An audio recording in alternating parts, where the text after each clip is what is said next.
Hello friends, स्वागत है आपका स्टडी विद एएमसी चैनल पे। दोस्तों, फीटर ट्रेड से या फिर अन्य कोई भी ट्रेड हो तो सभी में सुरक्षा व सावधानियां बहुत इंपॉर्टेंट है। तो इसके बारे में यदि हम लोग जान ले तो इनसे रिलेटेड क्वेश्चन ही बहुत एग्जाम में पूछे जाते हैं। आईटीआई के जो एग्जाम होने वाले हैं या फिर ट्रेड से रिलेटेड जितने भी एग्जाम होते हैं उनमें सुरक्षा व सावधानियां से क्वेश्चन अवश्य पूछे जाते हैं, ताकि उसे पता चल सके कि जो कैंडिडेट है उसे सुरक्षा के बारे में कितनी जानकारियाँ हैं, सावधानियां के बारे में कितनी जानकारियां हैं। तो आज का जो टॉपिक है वह है सेफ्टी एंड प्रिकॉशंस, यानी कि हम लोग सुरक्षा व सावधानी के बारे में इस वीडियो में जानने वाले हैं। तो वीडियो को आप लोग लाइक जरूर कर दें और अंत तक वीडियो को जरूर देखें, तभी आप लोग समझ पाएंगे। सुरक्षा कोई भी काम करने के लिए बहुत ही आवश्यक होते हैं, क्योंकि यदि सुरक्षा ना हो, यदि आपको कोई काम दिया जाए कि ये दीवार को तोड़ना है और वहाँ पे आप जाते हैं, आपको जानकारी नहीं है किस तरह इस पर क्या इस्तेमाल करना है क्या नहीं करना है, और आप अपने हाथ पैर को तोड़ के बैठ जाते हैं, तो यहाँ पे ये बहुत ही नुकसान हो जाती है। जो भी कंपनी आपको या फिर किसी और ने आपको कहा था यह काम करने, तो उसको जुर्माना देना पड़ जाता है। जब आप किसी भी कंपनी के अंदर काम करते हैं या फिर किसी भी कारखाना में काम करते हैं, यदि उस कार्य के दौरान आपके साथ कुछ भी अप्रिय घटना होती है तो इसके जिम्मेदार जो है वहाँ के डायरेक्टर होते हैं। तो इस वजह से वो ये नहीं चाहते कि कभी भी जो उनके कार्य करने वाले हैं उनके साथ कभी कोई दुर्घटना हो।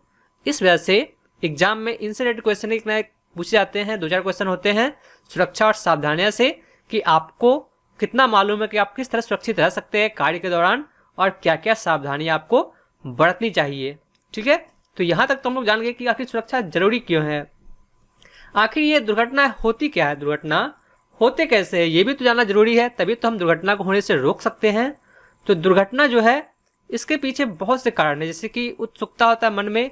यदि कोई मशीन नई चीज देखते हैं आप, तो मन करता है चलो इसको देखते हैं ये कैसे काम करता है। यदि आपको उसके बारे में कुछ जानकारी नहीं है फिर भी आप उसको इस्तेमाल करना चाहते हैं, तो इस वजह से भी कभी कभी आपके साथ दुर्घटना हो सकती है।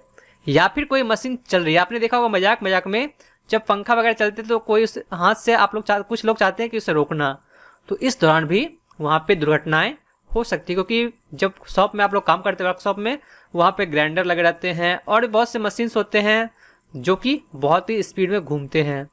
वहाँ यदि आप हाथ से उसे रोकने का प्रयास करते हैं या फिर उसे छूते हैं तो आपको नुकसान पहुँच सकते हैं, आपके हाथों को नुकसान पहुँच सकते हैं। इस वजह से चलती मशीन के साथ छेड़खानी नहीं करना चाहिए।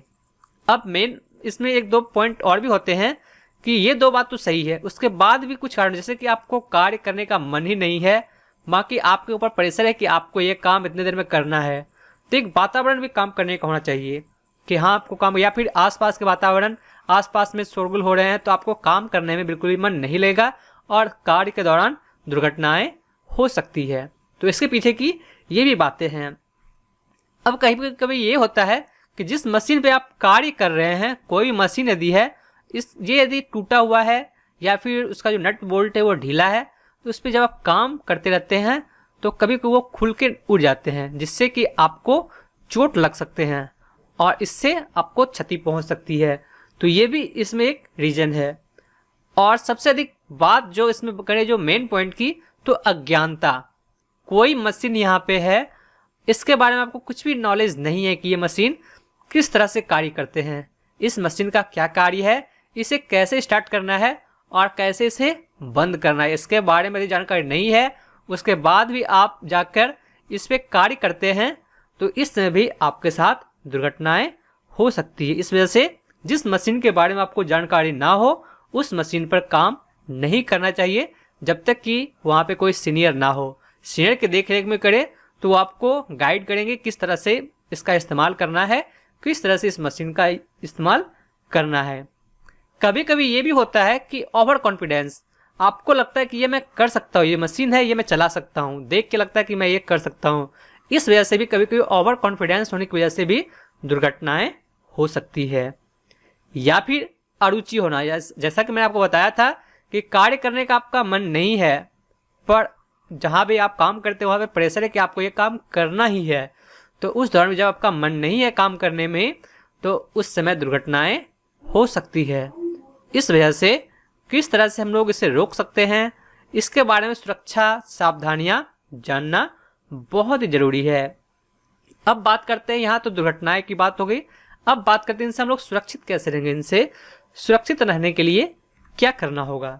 तो सुरक्षा आप लोग जानते हैं, सुरक्षा का भी क्वेश्चन ये पूछा जाता है एग्जाम में कि सेफ्टी कितने प्रकार के होते हैं। सेफ्टी कितने प्रकार के होते हैं? सेफ्टी जो है यह 3 प्रकार के होते हैं। सेफ्टी 3 प्रकार के होते हैं। कौन कौन से? सेल्फ सेफ्टी, उसके बाद फिर जनरल सेफ्टी, उसके बाद फिर मशीन का सेफ्टी, यानी कि अपनी सुरक्षा भी, सामान्य सुरक्षा भी और मशीन की सुरक्षा भी। इन तीनों का सुरक्षा आपको करना होता है। अपनी सुरक्षा यानी कि जब तक आप सुरक्षित नहीं रहेंगे तो ये 2 चीज़ कभी सुरक्षित नहीं रह सकता है। इसमें से पहला जो मुख्य है वो है कि खुद की सुरक्षा। खुद को सुरक्षित रखना है कार्य के दौरान, जिस वजह से ना मशीन को कोई नुकसान हो और ना ही वर्कशॉप को कोई भी नुकसान हो। तो यहाँ पर सुरक्षा क्वेश्चन कभी कोई एग्जाम पूछ लेते हैं, सुरक्षा कितने प्रकार के होते हैं, टाइप्स ऑफ सेफ्टी। तो सेफ्टी 3 प्रकार के होते हैं। यहाँ पर एक क्वेश्चन क्लियर हो गए। अब यहाँ पर आखिर खुद की सुरक्षा कैसे किया जाए, सेल्फ जो सेफ्टी है इसे हम लोग कैसे कर सकते हैं। सेल्फ सेफ्टी में आप लोगों को हमेशा ध्यान रखना है कि जब भी आप मशीन पे कार्य करते हैं तो उस समय ऐसा कपड़ा नहीं पहनना जो कि बहुत ही ढीला ढाला हो। मान लीजिए यहाँ पे ग्राइंडर मशीन चल रहे हैं और आपने जो कपड़ा पहना वो बहुत ही ढीला है, तो वो ग्राइंडर मशीन में फंस सकते हैं। या फिर बहुत से शॉप में पहले से रहता है कि निर्देश कि यहाँ चप्पल नहीं पहनने हैं, तो वहाँ पे आपको सेफ्टी शूज़ इस्तेमाल करना है, यानी कि PPE यानी कि पर्सनल प्रोटेक्टिव इक्विपमेंट का इस्तेमाल आपको हमेशा करने से कि आप सुरक्षित रह सकते हैं। तो ये तो हो गया यहाँ पे सेल्फ सेफ्टी। अब बात करें जनरल सेफ्टी की, तो जनरल सेफ्टी यानी कि जैसा कि मैंने आपको बताया, जिस मशीन के बारे में आपको जानकारी नहीं है उसे नहीं चलाना चाहिए, उसका इस्तेमाल नहीं करना चाहिए। या फिर मशीन को चलाने से पहले उसे अच्छे साफ करना चाहिए, चेक करना चाहिए कि कहाँ लुब्रिकेंट की आवश्यकता है या फिर मशीन बिल्कुल सही है या नहीं, इस बारे में आपको पहले से जानकारी ले लेना चाहिए। या फिर आपको ये देखना चाहिए यदि कोई भी घूमने वाला इसमें पार्ट है तो उस पर गार्ड लगा हुआ है या नहीं, क्योंकि कभी कभी यदि टूट जाए तो ये उड़ के आपको नुकसान पहुंचा सकते हैं। तो इस पर भी आपको ध्यान रखना चाहिए। अब यहाँ पे ये बात तो हो गई अपनी सुरक्षा, सेल्फ सेफ्टी हो गए, सामान्य सुरक्षा, जनरल सेफ्टी। अब बात करते हैं मशीन की सुरक्षा। जब आप सुरक्षित हो गए और जनरल सुरक्षा भी हो गई, उसके बाद मेन आते हैं मशीन, क्योंकि मशीन यदि टूट भी जाए तो वो दोबारा बन सकते हैं। यदि आपका शरीर टूट जाएगा तो वो दोबारा नहीं मिल पाएगा, क्योंकि ये मार्केट में नहीं मिलते हैं। तो यहाँ पे मेन जो है इसमें सेल्फ सेफ्टी। उसके बाद लास्ट में है मशीन की सुरक्षा। मशीन की सुरक्षा यानी कि जिस मशीन पे आप काम करते हैं उससे ये मान के चलना है कि ये मशीन आपका है, इस पर आपने खर्च किए हैं। जब तक आप ऐसा नहीं सोचेंगे ये मशीन आपका, तब तक इस पर आप सही से काम नहीं कर पाएंगे, क्योंकि आपको लगेगा इसमें कुछ भी खराबी हो तो इसकी मेरी जिम्मेवारी नहीं होगी, समझे जिसका भी ये मशीन है या फिर जो वर्कशॉप के यहाँ पे हेड है। तो ऐसा आपको नहीं सोचना है, आपको मशीन की भी सुरक्षा करनी होगी, यानी कि तीनों सुरक्षा आपको हमेशा लेके चलना होगा, अपनी सुरक्षा, सामान्य सुरक्षा और मशीन की सुरक्षा। तो जिस भी मशीन पर आप काम करते हैं उसकी पूरी जानकारी होनी चाहिए आपके पास, या फिर कार्य करने के एक दिन पहले या फिर कार्य करने से पहले मशीन को चेक कर लेना चाहिए कि मशीन बिल्कुल ठीक है, मशीन में कोई जो पुर्जा वगैरह है वो ख़राब तो नहीं हुए हैं। ये सब आपको हमेशा जांच करते रहना चाहिए। तो इससे आप तीनों चीज़ सुरक्षित रख सकते हैं। इसमें सुरक्षाएं तो बहुत होती है, जैसे कि विद्युत से सुरक्षा, यानी कि जब जिस वर्कशॉप में आप काम कर रहे हैं वहाँ पे हो सकते हैं कि बिना कवर के वायर भी रहते हैं, तो उस पर भी आपको इस वजह से सेफ्टी शूज यदि पहनते हैं, PPE जो है पर्सनल प्रोटेक्टिव इक्विपमेंट, इससे आप सभी तरह के नुकसान से बच सकते हैं। तो इस चीज़ का आपको हमेशा इस्तेमाल करना चाहिए। जिस भी वर्कशॉप या फिर कहीं पे भी आप कार्य करते हैं तो वहाँ पे सुरक्षा चिन्ह दिए रहते हैं कि किस चीज़ का इस्तेमाल करना है, क्या निषेध है, क्या निषेध नहीं है। यहाँ कहीं ऐसे बहुत से होते कारखाने जहाँ पे ऊपर का जो बीच में यदि कोई काम हो रहा है, ऊपर से कुछ सामान है तो वहाँ से गिरने का खतरा होता है। यहाँ पे हेलमेट बहुत ज़रूरी है, तो हेलमेट का इस्तेमाल करना चाहिए। बहुत जगह जब वेल्डिंग वगैरह काम होते हैं जहाँ पे, वहाँ पे चश्मा का इस्तेमाल करना चाहिए आँख की सुरक्षा के लिए। या फिर ऐसे कारखाना में आप काम कर रहे हैं जहाँ पे बहुत अधिक शोर होते हैं, बहुत अधिक ध्वनि है, तो वहाँ पे ईयर प्लग का इस्तेमाल करना चाहिए, जिससे कि आप सुरक्षित रहें, आपका कान सुरक्षित रहे और आपके आँख, कान सब कुछ सुरक्षित रहे। इसलिए सभी की सुरक्षा के लिए आपको मास्क पहनने चाहिए। यदि धूल उड़ रहे हैं वहाँ पे तो इसके लिए आपके पास मास्क होने चाहिए।